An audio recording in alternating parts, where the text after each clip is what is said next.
오늘 이 시간에도 시편을 통해서 하나님의 진리의 말씀을 들려주길 소망합니다.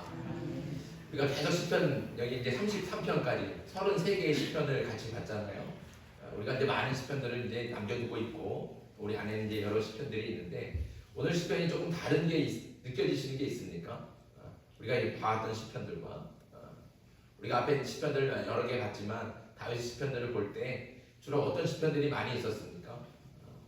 고난과 역경과 환난 속에서 하나님께 호소하고 또 하나님께서 기도를 들어주시지 않으니까 탄식하고 또 원수들을 향해서는 정말로 이렇게 기도해도 되나 싶을 정도로 저주하기도 하잖아요.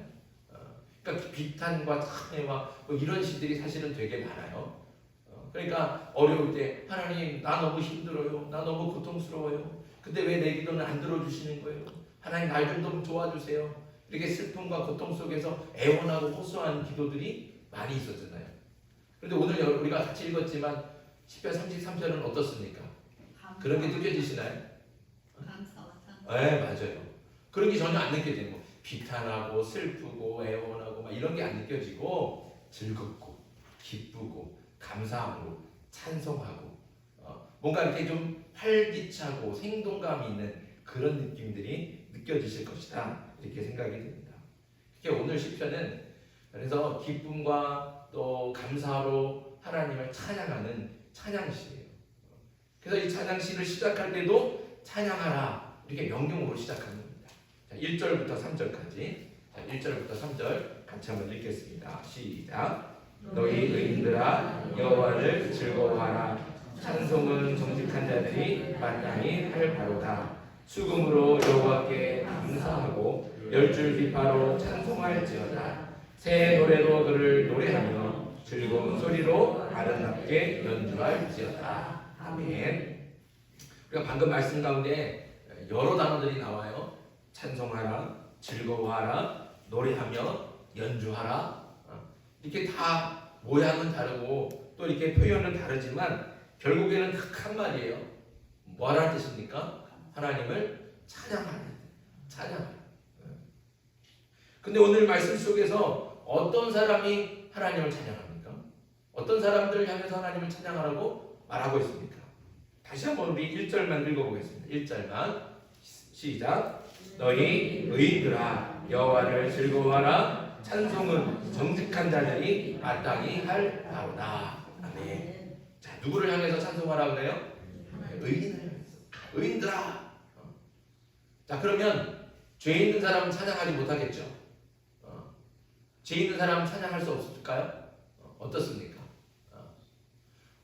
죄 있는 사람은 찬양하지 못해요. 여기 의인이라고 하는 것을 그렇게 생각한다면 죄 있는 사람은 찬양을 못하는 거예요. 그런데 다시 한번 생각해 보시죠. 세상에 죄 없는 사람 있습니까? 아무도 없잖아요. 그렇죠? 세상의 모든 사람들이 다 죄인이에요. 그럼 세상의 모든 사람들이 다 죄인이니까 하나님을 찬양할 사람이 아무도 없게 되죠. 그러니까 여기 1절에 의인들아 라고 할 때 이 의인을 죄가 있느냐 없느냐 이것으로 따진다면 세상에는 하나님을 찬양할 사람은 아무도 없다는 겁니다. 오늘 시편이 말하는 의인은 죄가 없는 사람을 말하는 것이 아니라 죄가 있지만 그럼에도 불구하고 하나님 앞에 정직하게 나아오는 사람, 이 사람을 하나님께서 의인이라고 칭하시는 거예요. 하나님께서 우리를 의인이라고 말씀하실 때 우리가 죄가 없어서 허물이 없어서 정말 깨끗하고 완전하게 정결해서 우리를 의인이다 말씀하시지 않습니다. 하나님께서 아브라함을 향해서도 말씀하셔요. 너는 당대 의인이다 말씀하시고 노아에게도 말씀하시고 에녹에게도 하셨지만 그들이 죄가 없어서 의인이라고 말씀하신 게 아니라는 거죠. 죄가 있지만 그럼에도 불구하고 그들이 하나님 앞에 정직한 모습으로 나오니까 하나님께서 그들을 의롭다 칭하시는 거예요. 우리를 향해서도 마찬가지입니다. 우리가 죄가 없을 수가 있나요? 우리는 다 죄인이잖아요. 하지만 하나님께서 정말 그렇게 죄인된 모습 가지고 하나님 앞에 우리가 정직하게 나아갈 때 하나님께서 우리를 의롭다 하시는 줄 믿습니다. 그게 바로 의인이라는 것이죠. 오늘 그래서 뒷절에 1절 뒤에 보면 정직한 자가 나오지 않습니까? 같은 의미입니다. 의인이라는 거예요.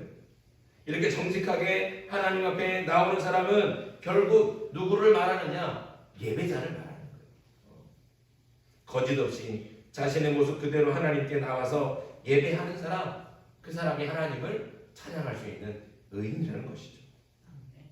하나님께서 우리 예배를 받으시는 이유는 예배를 드리는 우리가 흠과 허물이 하나도 없고 완전하게 정결하고 깨끗해서 그래서 우리의 예배를 받으시는 것이 아닙니다. 분명히 죄도 있고 허물도 있지만 그 모습 그대로 정직하게 나와서 영과 진리로 하나님 앞에 예배하니까 하나님께서 그 예배를 기쁘게 받으시는 거죠. 그리고 그렇게 정직하게 하나님 앞에 나와야 진리 되신 하나님을 바라보면서 잘못된 길을 수정하고 돌이켜서 하나님의 선하시고 의로우신 뜻을 따라갈 수 있는 겁니다. 그래서 우리가 하나님 앞에 정직하게 나오면 그때마다 하나님께서는 우리를 새롭게 하신다는 거죠. 우리가 때때로 우리 욕심을 따르기도 하고 우리 마음 가운데 있는 미움과 시기로 살아가기도 합니다. 그런데 그런 미움과 시기를 가지고 있을 때 하나님 앞에 나오는 거죠. 그 미움 마음 가지고 그 시기하는 마음 가지고 그 욕심 가득한 마음 가지고 하나님 앞에 나오는 거예요. 그리고 하나님 앞에 정직하게 고백하면 하나님께서 우리의 어떻게 해요? 우리 삶의 자리를 수정하시는 거예요.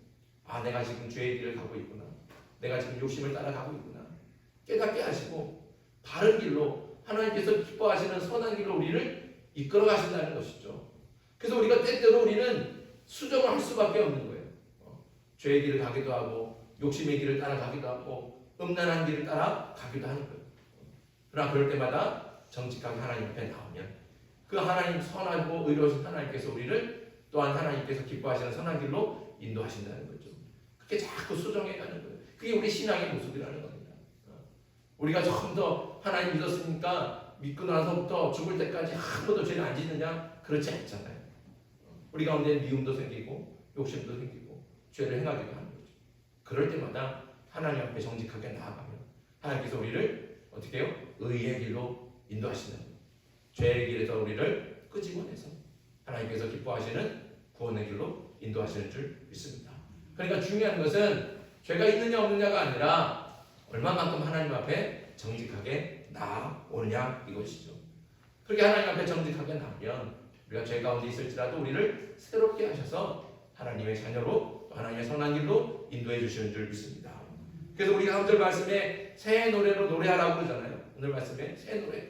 이 새 노래라고 하는 것이 한 번도 불러보지 않고 바로 어떻게 새로 작곡한 그런 노래만 얘기하는 것이 절대로 아닙니다.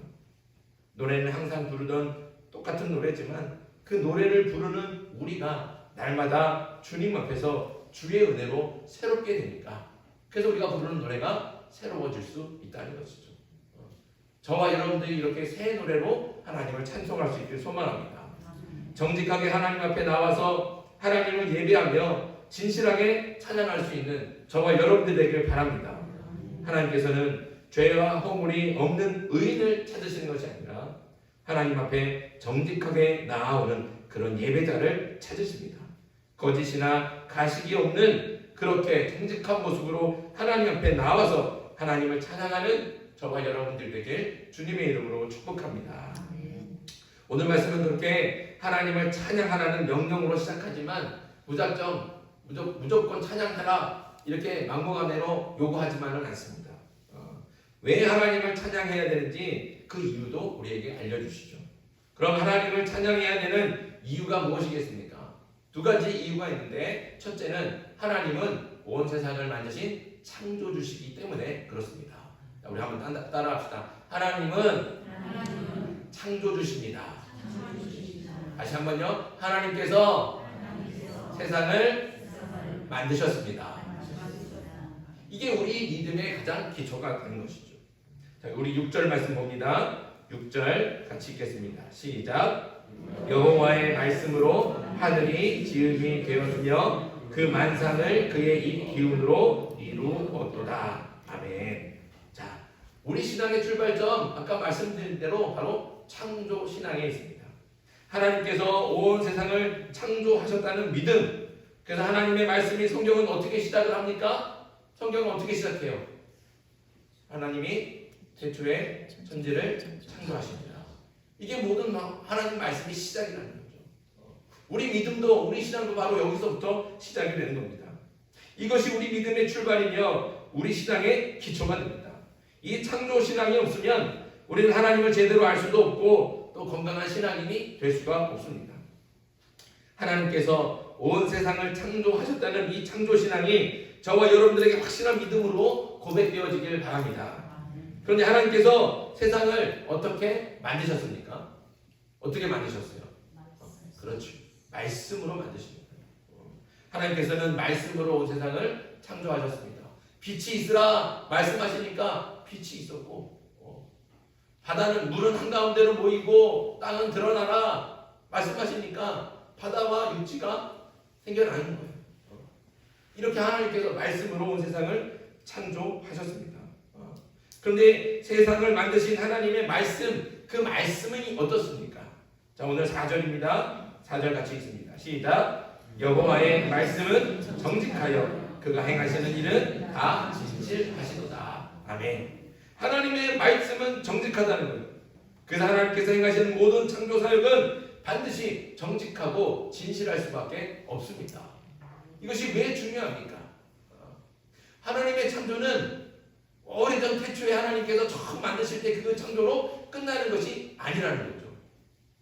그때 한번 이렇게 만드시고 빛도 만드시고 별도 만드시고 달도 만드시고 해도 만드시고 이렇게 만들어 놓고 하나님께서 그냥 이제 끝났다 알아서 살아라 방치하고 계시나요? 그러지 않아요. 우리 하나님은 그렇게 하시지 않는다는 것이죠. 하나님은 날마다 새날을 창조하시는 거예요. 그러니까 어저께 떠올랐던 태양이 오늘과 같지 않습니다. 내일 떠오를 태양이 오늘과 또한 반드시 다르다는 것이죠. 하나님은 날마다 이렇게 성실하게 새로운 태양을, 새로운 날과 새로운 시간을 우리에게 보여주시는 거예요. 새날을 창조하셔서 우리가 그 새날 가운데 살아가도록 우리를 새롭게 하신다는 거예요.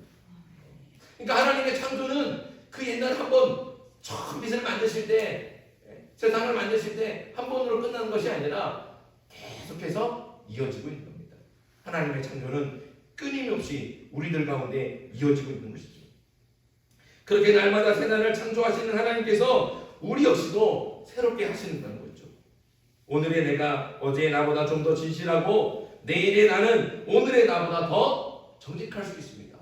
왜냐하면 하나님께서는 우리도 새롭게 하시니까요. 그래서 우리가 하나님을 찬양할 때 새 노래로 찬양할 수 있는 것이죠. 하나님께서 정직한 말씀으로 온 세상을 창조하셨음을 믿으시기 바랍니다. 또한 하나님께서 지금 이 순간에도 쉬지 않고 새날을 창조하고 계신 또한 믿으시기 바랍니다. 이 믿음으로 하나님께서 만드신 세상을 바라보면서 위대하고 전능하신 하나님을 새 노래로 찬양할 수 있는 저와 여러분들에게 주님의 이름으로 축복합니다. 또한 하나님을 찬양해야 되는 두 번째 이유가 있는데 그 이유는 하나님께서 온 세상을 다스리시기 때문에 그렇습니다. 한번 따라합시다. 하나님께서 다스리십니다. 맞습니다. 온 세상을 다스리시는 분은 하나님이시죠. 오늘 말씀 10절과 11절입니다. 10절, 11절 같이 읽습니다. 시작. 여호와께서 나라들의 계획을 폐하시며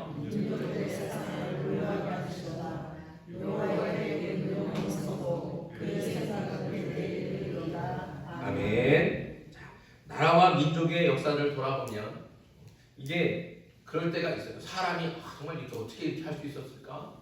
사람이 계획한 것 같고 사람의 뜻에 의해서 이 역사가 이렇게 운행되는 것 같이 느껴질 때가 있죠.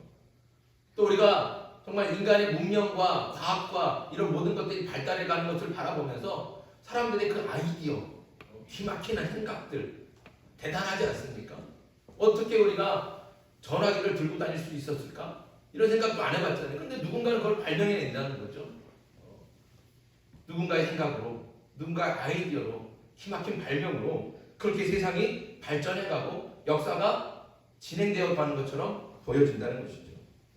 그래서 모든 역사를 사람들이 주도하는 것 같고 모든 일을 사람이 주관하는 것처럼 생각하고 또 그렇게 할 수 있다. 사람은 그렇게 한다. 이렇게 말하기도 합니다. 하지만 정말로 그렇게 생각하고 또 그렇게 자신한다면 그건 교만하고 오만한 생각일 뿐이라는 것이죠. 하나님께서는 그런 교만한 사람들의 계획을 폐하시고 오만한 사람들의 생각을 무효하게 하신다. 오늘 우리가 읽은 말씀 가운데 분명히 우리에게 알려주고 계십니다. 다시 한번 16절과 17절도 한번 읽겠습니다. 16절 17절 시작. 많은 군대로 구원 얻은 왕이 없으며 용사가 힘이 세어도 스스로 구원하지 못하는도다. 구원하는 데에 군만을 헛되며 군대가 많다 하여도 능히 구하지 못하는도다. 아멘. 세상과 사람들은 군대가 많으면 아무도 자신들을 건드리지 못할 거라고 생각해요. 힘이 강력하면, 힘이 세면 모든 것을 이길 수 있다 이렇게 믿습니다. 그래서 세상 사람들은 뭘 추구합니까? 군대를 늘리는 거예요. 어떻게든지 군대를 늘리고 더 강력한 무기를 가져서 더 강해지려고 합니다. 더 힘이 세려고 하는 것이죠. 그렇게 군대와 힘만 있으면 자신들이 역사를 주관하고 세상을 다스릴 수 있다 이렇게 생각하는 것이죠. 그러나 이건 얼마나 오만한 그리고 교만한 생각입니까? 착각이라는 것이죠. 이것이 세상의 기준이고 가치예요. 그렇게 사람들은 군대를 추구하고 힘을 추구합니다. 그것을만 가지고 있으면 내가 나라를 지킬 수 있고 세상을 내가 통치할 수 있다, 다스릴 수 있다. 그 힘만 있으면 이렇게 생각하는 거죠. 이게 세상의 기준이라는 거예요. 가치고. 그런데 한번 우리 역사를 한번 돌아보십시오. 아무리 큰 군대와 막강한 힘을 가진 그 어마어마한 제국들, 그 나라들 다 어떻게 됐습니까? 다 멸망했어요. 바벨론도 멸망하고 아수르도 멸망하고 당대에 이런 나라가 없을 것이다. 이 나라는 영원할 것이다 말했던 로마 제국도 망했습니다. 그 막강한 군대를 가지고 있으면서도 막강한 힘을 가지고 있으면서도 그 모든 나라들이 그 모든 민족이 다 망했다는 것이죠. 우리가 착각하면 안 되는 거예요. 아무리 큰 군대와 막강한 힘을 가진 나라도 다 멸망합니다. 군대가 나라를 지켜주지 못했고 힘이 민족을 구원하지 못했습니다. 우리가 방금 읽었던 그 말씀 그대로 이 모든 일들이 하나님의 말씀과 하나님의 뜻대로만 되어진 거예요. 그러니까 세상을 주관하시는 분은 사람이 아니에요. 세상을 주관하는 것, 다스리는 것은 사람의 힘도 군대도 아닙니다. 오직 하나님이신 줄 믿습니다. 역사를 이끄시는 분도 하나님이십니다. 세상을 주관하시는 것은 결코 사람의 계획이나 사람의 생각이 아닙니다. 하나님이시죠. 하나님께서 온 세상을 다스리시는 줄 믿습니다. 그런데 세상을 다스리시는 하나님, 그 하나님은 어떤 분이십니까? 자, 5절 말씀입니다. 5절 같이 한번 읽습니다. 시작. 그는 공의와 정의를 사랑하시며 세상에는 여호와의 인자하심이 충만하도다. 아멘. 세상을 다스리고 통치하시는 하나님은 공의와 정의를 사랑하신다는 거예요. 그러니까 세상을 다스리실 때 공의와 정의로 다스리시는 겁니다. 그러니까 하나님의 공의 앞에 불의가 어떻게 설 수 있습니까? 악한 자들이 어떻게 설 수 있습니까? 반드시 심판하시고 벌 주시고 그리고 하나님의 정의와 공의가 세워지게 하시는 거예요. 근데 이렇게만 바라보면 너무 무섭죠. 하나님이 두렵죠. 그러나 하나님께서는 또 어떻게 하십니까? 하나님의 인자하심으로 세상을 다스리시는 거예요. 그게 우리 하나님이시라는 거죠. 그래서 죄인을 용서하시고 악인에게도 구원의 길을 주시는 겁니다. 공의와 정의의 하나님께서 온 세상을 다스리시며 인자가 충만하신 하나님께서 역사를 주관하십니다. 그래서 세상에서 일어나는 모든 일들이 하나님의 섭리와 계획 안에 있다는 것이죠. 물론 지금 당장은 하나님의 뜻을 이해할 수 없을 수도 있습니다. 악의 권세를 잡고 세상을 통치하는 것 같이 보이죠. 불의가 정의를 이기는 것 같아서 하나님이 세상에 없는 것 같고 하나님이 마치 세상을 또 우리를 버린 것 같이 느껴질 수도 있습니다. 하지만 그렇다고 하나님의 선하신 계획과 의로우신 뜻이 사라지는 것은 절대로 아닙니다. 11절 말씀 같이 읽습니다. 11절 시작. 여호와의 계획은 영원히 서고 그의 생각은 대대에 이르리로다. 아멘. 하나님의 계획은 결코 멈추지 않습니다. 하나님의 선하시고 의로우신 그 생각은 지금 우리의 때 이때뿐만이 아니라 우리 후손에게 이어지고 그 후손과 후손에게 이어지고 대대로 이어지고 전해진다는 것이죠. 다시 말하면 지금은 아닐지라도 언젠가는 반드시 하나님의 뜻이 이루어지고 하나님의 선하신 계획이 완성이 된다는 겁니다. 그러니까 지금 당장 내 눈앞에 보이는 그 고난과 시련 때문에 실망하거나 낙심하지 말아야 됩니다. 또 불의하고 악한 세상 때문에 하나님의 그 선하시고 의로우신 뜻을 의심해서는 안 된다는 것이죠. 하나님께서는 반드시 하나님의 선하신 뜻을 그리고 의로우신 계획을 이루신다는 것. 우리 이것을 믿어야 돼요. 하나님이 세상을 다스리시니까. 그러니 우리가 할 일은 정의와 공의로 온 세상을 다스리시고 인자하심으로 역사를 주관하시는 그 하나님을 믿는 겁니다. 그 하나님을 믿고 어떻게 해요? 찬양합니다. 하나님의 선하신 뜻을 찾고 하나님께서 인도하시는 그 길을 묵묵히 따라가는 것이죠. 세상 사람들이 힘을 찾고 권력을 쫓을 때 그런 것들을 최고의 가치로 삼고 따라갈 때 하나님을 믿는 우리는 하나님이 최고의 가치가 되고 변하지 않는 확실한 기준이 돼야 되는 거예요. 그래서 불의한 세상 속에서도 정의를 행하고 악한 사람들 속에서도 선을 행하며 이기적인 욕심으로 자기만 위하는 그런 문화와 풍토 속에서도 우리는 다른 사람들을 위한 인자한 마음을 가지고 그렇게 다른 사람을 섬기고 배려할 줄 아는 하나님의 사람들이 돼야 된다는 것이죠.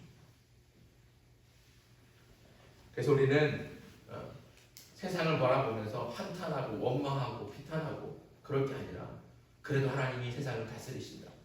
하나님께서는 오늘 이 순간뿐만 아니라 내일 하나님의 새로운 날을 창조하신다. 그 창조주 하나님과 세상을 다스리시는 하나님, 이 확실한 믿음을 가지고 어떤 환경 속에서도 찬양할 수 있어야 됩니다. 저와 여러분들이 그 확실한 하나님에 대한 믿음을 가지고 세상 속에서도 하나님을 찬양할 수 있기를 간절히 소망합니다. 우리 말씀 마지막으로 12절 말씀 읽겠습니다. 12절 시작. 여호와를 자기 하나님으로 삼는 나라 곧 하나님의 기업으로 선택된 백성은 복이 있도다. 아멘. 자, 여호와를 자기 하나님으로 삼는 나라. 이 말은 무슨 뜻입니까? 하나님 우리 삶의 중심이 된다는 뜻이에요. 내 삶에 내가 내 뜻과 내 계획과 이런 것들이 내 삶의 중심이 되지 않는다는 것이죠. 누가 중심이 되십니까? 하나님이 중심이 되시는 거예요. 그냥 누구를 위해서 살아갑니까? 하나님을 위해서 살아가는 것이죠. 누가 가장 우선이 됩니까? 하나님이 우선이 되는 거예요. 내 뜻과 내 계획이 앞서는 것이 아니라 하나님이 중심이 되시고 하나님이 가장 앞서가셔서 하나님의 뜻에 하나님의 계획에 나의 모든 것을 맡겨놓고 그 뜻을 따라 사는 거죠. 그런 사람이 뭐예요? 복이 있다 말씀하고 계십니다. 사랑하는 성도 여러분, 우리가 존재하는 이유는 하나님을 찬양하기 위해서 존재하는 겁니다. 하나님을 찬양하려면 그래서 하나님을 믿어야 돼요. 하나님을 믿지 않고는 찬양할 수가 없습니다. 우리가 믿어야 되는 하나님은 어떤 하나님입니까? 하나님께서 온 세상을 창조하셨어요. 우리 하나님은 창조주 하나님이세요. 또한 우리 하나님은 어떤 분이십니까? 온 세상을 다스리시는 분이세요. 무엇으로? 정의와 공의로 다스리시고 인자하심으로 역사를 주관하시는 분이에요. 우리는 바로 이 하나님을 믿는 거예요. 하나님께서 다스리신다. 하나님께서 창조하신다.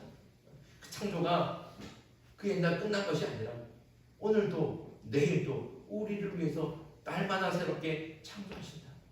이 확실한 믿음을 가지고 하나님을 찬양할 수 있길 소망합니다. 하나님을 찬양한다는 것은 하나님의 뜻대로 살아간다는 뜻이죠. 내가 하나님의 말씀에 순종하겠습니다. 내가 하나님을 중심으로 삼고 하나님의 뜻대로 살아가겠습니다. 저와 여러분들이 이렇게 믿음을 가지고 확실한 믿음을 가지고 흔들리지 않고 세상은요 우리를 흔들어요. 세상은 우리를 흔들어 놓지 않습니까? 불안함과 두려움으로 우리를 흔들어 놓습니다. 그러나 그 흔들림 속에서도 우리는 어떻게 해요? 우리가 비록 흔들릴지라도 우리는 하나님을 향한 우리의 믿음만은 흔들리지 않아요. 항상 하나님을 바라보고 하나님을 향해서 달려갈 때 그리고 그 믿음을 가지고 어떤 상황 속에서도 환경 속에서도 비록 세상은 암울하지만 세상은 악이 득세하는 것 같지만 그런 세상 가운데서도 하나님을 찬양할 때 하나님께서는 그렇게 찬양하는 우리를 통해서 하나님의 역사를 이루시고 이 땅 가운데 하나님의 나라를 완성하실 줄 믿습니다. 저와 여러분들이 그렇게 하나님을 진실하게 찬양하는 예배자가 되기를 주님의 이름으로 축복합니다. 우리 주신 말씀 기억하면서 기도하기 전에 우리 찬양 한번 하겠습니다. 우리 예바다 227장입니다.